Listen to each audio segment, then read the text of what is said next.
This leads to the next region. This is also the region where we'd enter if we went straight from the Underdark. We essentially have hit everything. When we entered the map, we entered from, looks like right here. This is where the Goblin camp was, and this would be where the Githyanki attacked the Flaming Fist. These both lead to the same area, which is this waypoint. Here's Esther. You can see all of these areas lead to where the undead were. That's the Broken Bridge. This leads to the Monastery region. So now we would head to the Mountain Pass, to the Shadowlands. We've had some close calls already. There could be even tougher days ahead. Cheer up. It might be all downhill from here. Meaning things will start becoming easier for us? Or our situation will deteriorate from here? Exactly. So this dude's pretty interesting. First off, if you were to command drop him, you have a 4% chance to succeed, with Shadowheart having pretty high DC. She's got stuff like 16 Wiz, it could be up to 18 by this point actually. The Shade spell, which is +1 spell DC when she's in shadow, which she is right now. So that's a 4%. You'd think, oh, that must be a pretty awesome item he's got. No, it's an absolutely plain quarterstaff. Now you can defeat him in battle. He doesn't drop anything. In fact, he turns into water. That sounds very weird, but he's actually a level 1 construct. You can see there and here. He's not a real entity. That's a shame, because in the original Baldur's Gate, you could go out and kill Dritz. He'd appear in the beginning of the game, and you could defeat him through any cheese methods and get his stuff. Only in Baldur's Gate 1. Baldur's Gate 2 was a little bit more finicky. Who there, wanderer? Stay thy course a moment to indulge an old man. Elminster? The very same, Gale. And a fair bit miffed he is, too, finding himself forced to expose his best pair of boots to so many miles of country road on your behalf. No need to expose yourself, old man. Many miles, you say. Where do you hail from? Originally, Shadowdale. Lately, the fanciest inns of Waterdeep.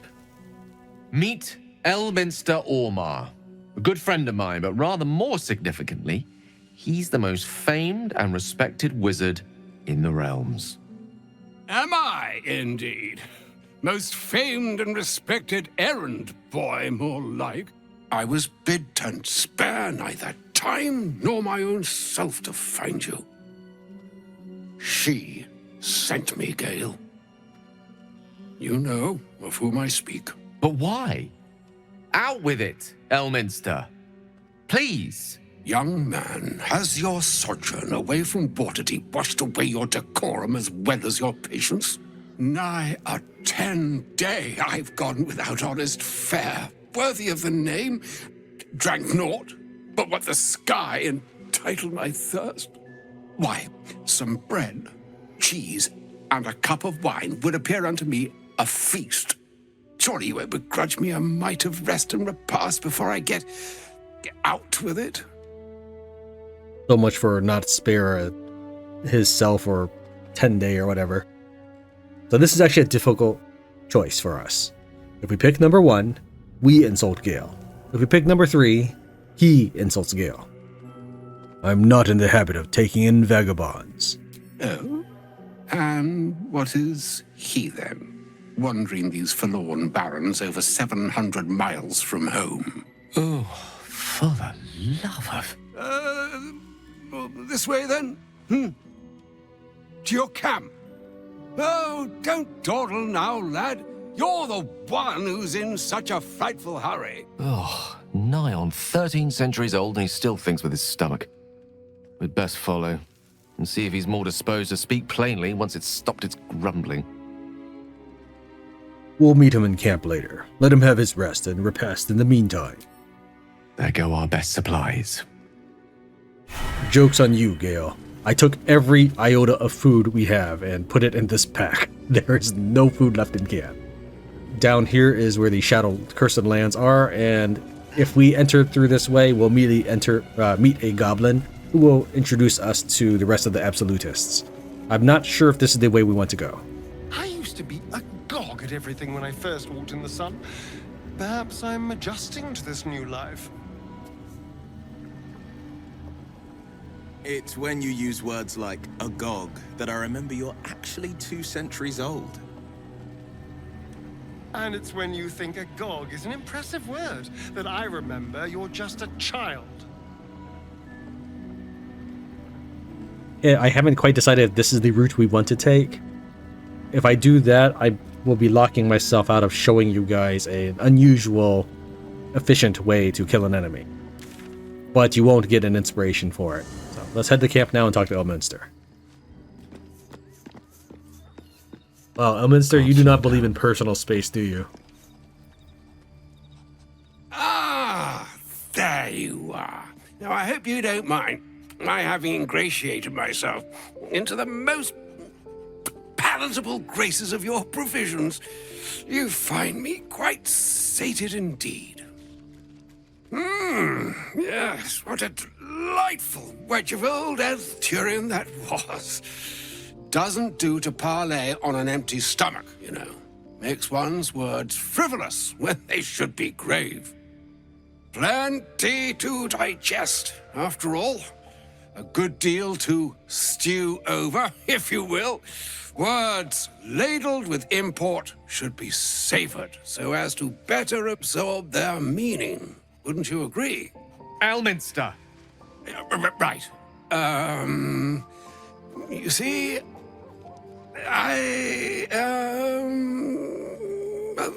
that is to say, Gale, my boy, I've come to address a most pressing matter. I'll speak as plainly as I can, forswearing the accustomed frills that decorate my speech. I'm here on behalf of Mystra. The message and the charge I bring you are hers. I'm surprised she sent you in the first place after Gale's debacle. Thank you for that most considerate reminder. You know where you went wrong, Gale. No, we needn't dwell on that here and now. But even so, you're to be given a chance of redemption. Mystra would consider forgiveness. She would consider what she considers to be forgiveness. Mystra is aware of the misadventures that have befallen you both. She knows of your strife with the Absolute, that most insidious of evils. If even the gods know, why are we facing these threats alone? They choose the instruments of their will with great precision. Sometimes the single drops we think we are do not realize what waves we are building up to be. Do not discount yourself, and by the same token, do not discount your enemy. You must know that the Absolute is more dangerous than you can possibly conceive. It threatens all who live, even those who are undying. It threatens the gods, the weave, the very fabric of the universe itself. That is why I have come here to charge you, Gale, with its destruction. It is Mystra's belief that only you can. Mystra is mistaken. I will be the Absolute's destroyer. I doubt not your conviction, but Gale has an unnatural advantage. The orb. Precisely. Mystra has granted me the power to stop the clock, as it were, on the orb's rush to overpower you. Instead, you will be able to unleash its lethal combustion at will. Interesting. This could be help, or hindrance. We shall have to see. You must find the heart of the Absolute, whatever that may be, and use yourself as the catalyst that will burn it from this world. We'll be rid of both the Absolute and Gale in one fell swoop. Win-win. I may be slow to anger, but I will not have you sully this moment of most sorrowful import with ill-considered levity. It's all right, Elminster. If ever gallows humor were appropriate, this is its grim, smiling hour. It brings me no pleasure saying this, my friend, but such is Mistra's will. Yours must be the sacrifice that will undo the Absolute, and for your sacrifice you will be redeemed. Such is Mistra's promise. With that, I've said my sorry piece, and need only bestow unto thee the charm I was bid. Maena hastra mistraril Italion thras annas dithra.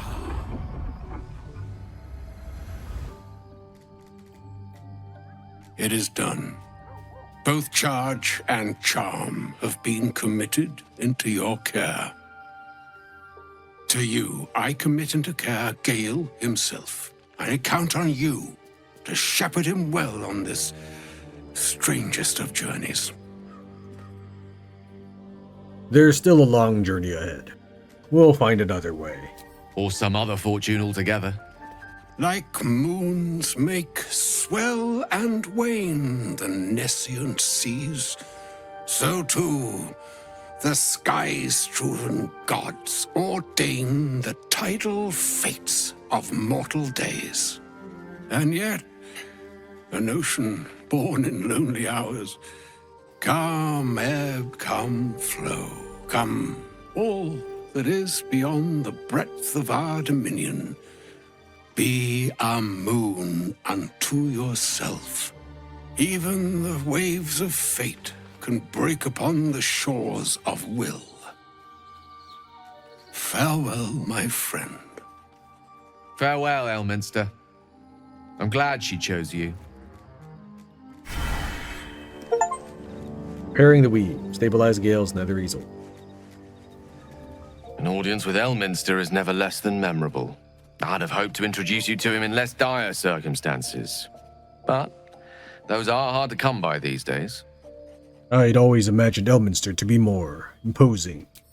The Doddering Act is merely an illusion, one he's most adept at maintaining. Elminster is the most formidable wizard in the realms, perhaps in existence. For Mystra to have sent him, the severity of her bidding could not be clearer, or weigh more heavily on me. Time seems so infinite when you're young. A month is an age. A year is a lifetime. It is a strange feeling to realize how little of it one might have left. You're seriously considering doing what Elminster said? Of course. He offered the clearest solution to our problem. All I have to do is find the right place and time, close my eyes, and let go.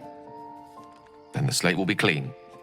Wrongs will be righted, the Absolute will be gone, and I along with it. I don't understand.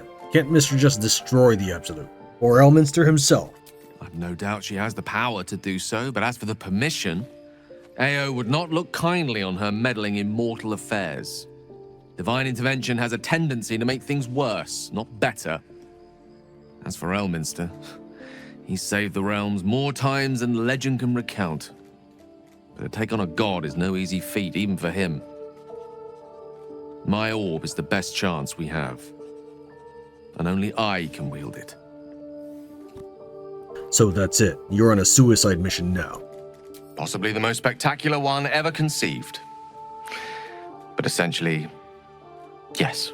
I'm living on borrowed time, in more ways than one. Perhaps this is how it must be. That remains ahead of us for now.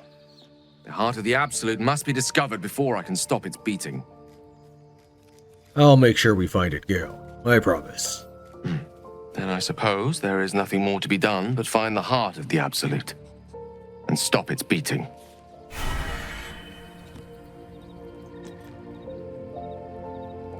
What's on your mind?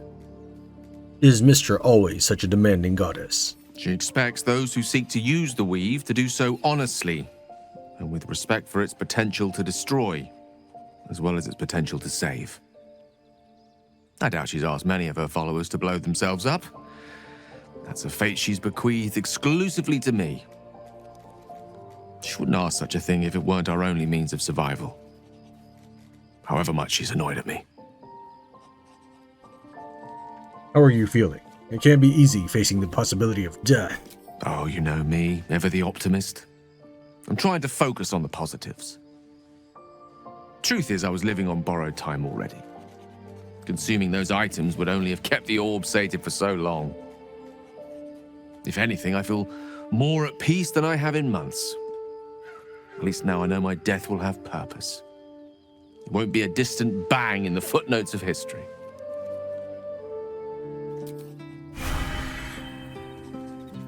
Alright, and about that. For the video's sake, Netherese Orb Blast is a cantrip. Gale triggers the Netherese Orb in his chest, destroying everything and everyone in a wide radius.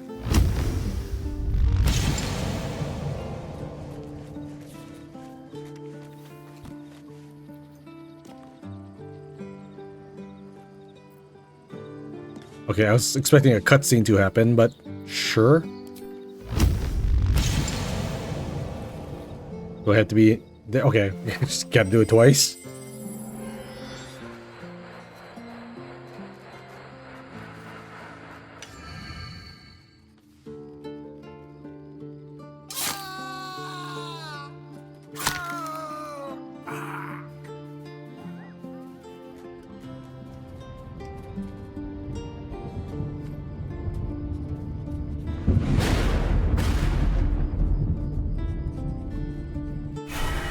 That's it? Lame.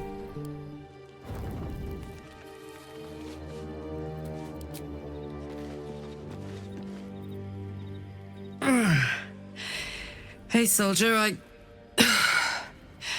well, I'm not feeling so good.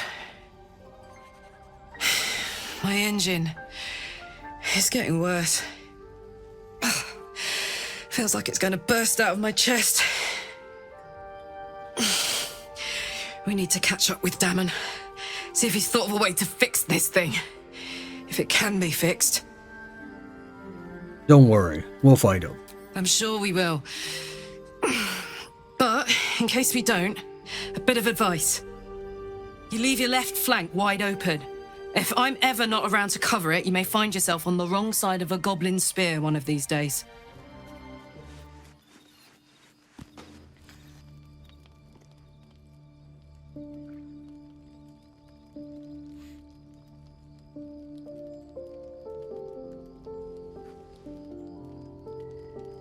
Supreme Kithrak, has Vlaakith sent you to slay me with your own blade? I've not come to kill you, Lae'zel. I've come to aid you. Don't trust him.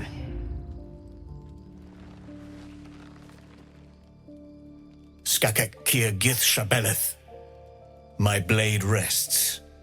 Mother Gith compels you to listen. Nod to Lae'zel. She should take the lead. Speak. My ear is yours. I know you carry the astral prism, Lae'zel. Within it lies the seed of Vlaakith's demise, and I intend to help you bring it to fruition. Vlaakith's demise? Skaketh. I should run you through for suggesting it. You must be either a fool or a hero to work against your own queen. A fool stumbles without cause. A hero serves a cause without question. I am neither. clear of heart, clear of mind, and bound by no master. Now, you must listen. The Prism's tenant can put an end to Vlaakith's tyranny. They must be let loose. I've sought their freedom for eons. When the Prism went missing, I feared the worst. Instead, you've granted the opportunity I've so long awaited. All that remains is the key that unchains them. And I've found someone who I believe can provide it. Bring the Prism to Baldur's Gate. I'll be waiting in a taproom called Shares's Caress. That is where we decide the fate of my people. Lae'zel, together we will break our chains and be Vlaakith's slaves no longer. I am no slave, Jastil Kithrak. The Undying Queen is my freedom. It is she who will purify me, and she who will ascend me. Lies, Lae'zel, every last one. There is no purification, no ascension. The Zaith-Isk does not purify, it extracts memory and kills the infected. Nor does the Lich-Queen glorify the ascended. She feeds on most all of them to grow her power and pursue godhood. Madness! You flood me with this heresy. I will hear no more of it. Who is the person inside the prism? If they have not said, they must have good reason, and I won't be the one to betray them. What do you want to do, Lae'zel? I have your back.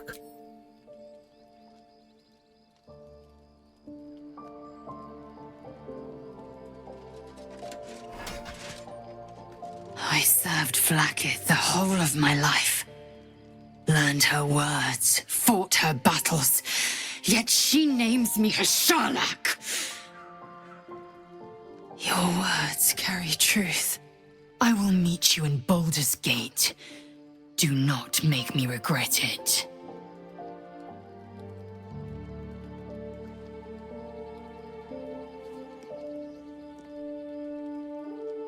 Lae'zel, I see Talakma Gear in you, sister in freedom. Together we will be our people's light. Take this. It is a Quanith, a psionic detector. The Queen's warriors hunt you. The Quanith will sound you out when you come near their portals. Hear its cry and prepare for battle, or slip away. I should go. Vlaakith's gaze pierces the seas and skies. She believes me loyal, and I can't afford her mistrust. Keep the astral prism close. Let no one take it from you. Slay any who try. Now to Baldur's Gate. I'll be waiting, Lae'zel.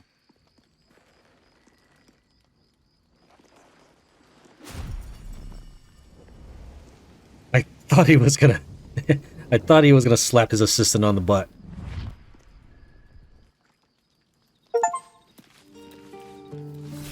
Let's see if anybody has anything to say about that.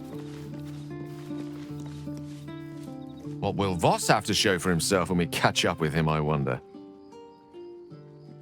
His intelligence may yet prove the key to unlocking the artifact's secrets. We should ensure we follow up when we reach Baldur's Gate. First in my heart. So, Lae'zel's going to war with Vlaakith? Going to break her chains in Baldur's Gate? Good for her.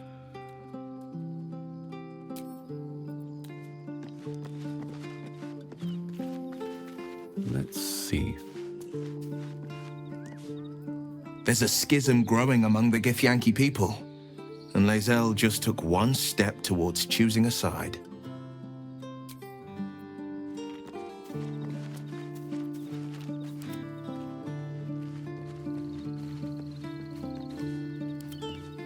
So we're going to meet Voss in the city, are we? Set the tenant of the prism free? This is all very, I don't know. I like a good caper, but I'd long for a tiny bit of status quo now and again.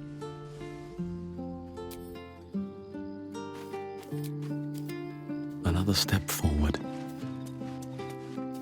Trying to speed things along by having to meet me halfway sometimes. I didn't expect Lae'zel to turn on the Lich-Queen so readily. Wonders never cease.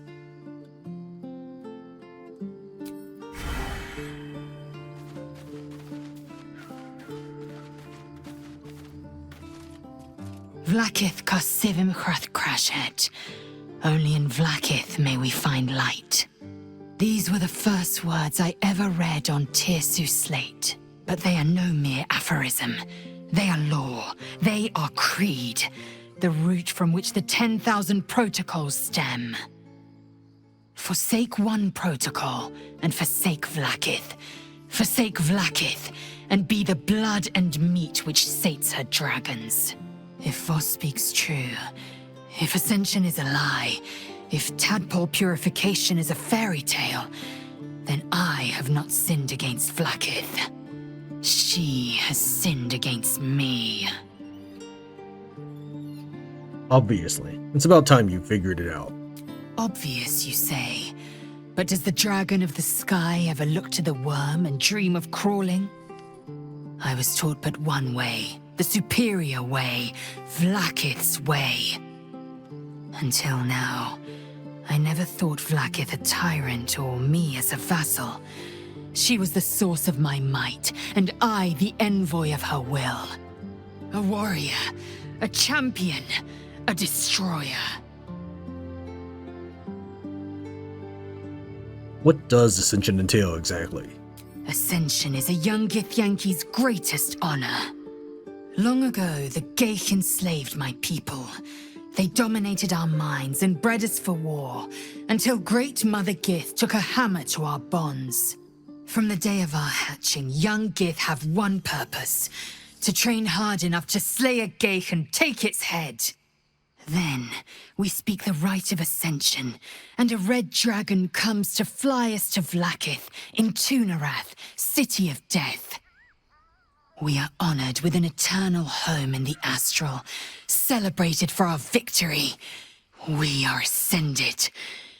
Or so I believed. Who is the one in the prism, do you think? I don't know. I can't know. And that drives me mad. At first, I thought them an illithid deception, a trick of the tadpole. But the dream figure is real. It lives in the prism. Voss believes they are the seed of Vlakith's demise and the agent of Githyanki freedom. And I believe he may be right. And if Voss is wrong, if his claims are wrong and Vlakiths are real, then, when the Kithraki come for me, and come they will, I will submit to their blades. They would feed me to their dragons, and I would deserve no better. Let's move on. Yes, I'd like time to think. We'll meet Kithrak Voss at Chares's Caress in Baldur's Gate. Until then, be vigilant. Vlakith's eyes are upon us. A hatchery with a single egg. How many does a clutch usually contain? Kalir's clutch held 36 eggs, more or less, though I've learned of creches that harbored 100. Githyanki look quite humanoid. How did you evolve to lay eggs? Humanoid. How I despise the term. Githyanki are quite superior to humans. Our biology slates state that Githyanki came to lay eggs after we escaped illithid enslavement and took to the astral plane. It's an asexual process, a favorable change by any estimation. Hideous to imagine a life where I couldn't partake in the pleasures of sex without the looming threat of bearing children. Who does the laying? I'm curious about the logistics. Shukiani. Githyanki chosen by Vlakith herself to bear young. The Queen assigns when and where they must lay, and how many eggs they must bear. The Shukiani pass their eggs in the material plane. In the astral, time barely passes. It is a meticulous process, carefully timed so that the eggs hatch at once. On to other matters. Go on then. The Kresh training room was illuminating. Our Gith instructors always so brutal. My own Savage would never have threatened a youngling. A waste of time and energy. The pupils themselves culled the weak from their ranks. I myself felled 4 of my own classmates once Kalir had 100 times circled Tyrell. That's incredible. I have no doubt they deserved it. Of course. My people have no use for cowards. Every trainee that I slayed was either too weak to withstand the lessons, or was cocky enough to pick a fight they could never win. They underestimated me, so they paid the price. The Githyanki are only as powerful as their weakest warrior. Jaquith de Venzir, the termination of the frail, strengthens us. Ask Lae'zel about the disc from the Kresh. Your mind connects with Lae'zel's, and together you envision the Githyanki disc. Another part of the Orpheus tale. This one has been translated to Common. I'd like to hear you tell the story. Fine. The Prince of the Comet, Part 2. The Prince of the Comet, Orpheus himself, led his honor guard into battle. Their red dragons bellowed with righteous anger, and the heavens erupted. The glorious prince cried to all who could hear him, "Praise be to my mother Gith, the queen of the one sky, sacrificed to the hells by the renegade Vlaakith." But the true heir, the Prince of the Comet, could not overcome Vlaakith's knights and their ill-gotten worms. Mighty Voss, Gestil Kithrak, lit the astral sky aflame. When the ash had cleared, beloved Orpheus was gone. True heir, glorious prince, there's no greater crime than to exalt the pretender called Orpheus. Disregard this drivel. Gith declared that Vlaakith should be queen. Orpheus would have ceded control to the Geich. And if it's true, it sounds like Vlaakith betrayed Gith and seized the throne. You speak like Kithrak Voss. You accuse Vlaakith of the unthinkable. As unthinkable as the greatest living knight turning on his queen. Well, enough conjecture. I did what you asked, so let's be done with it.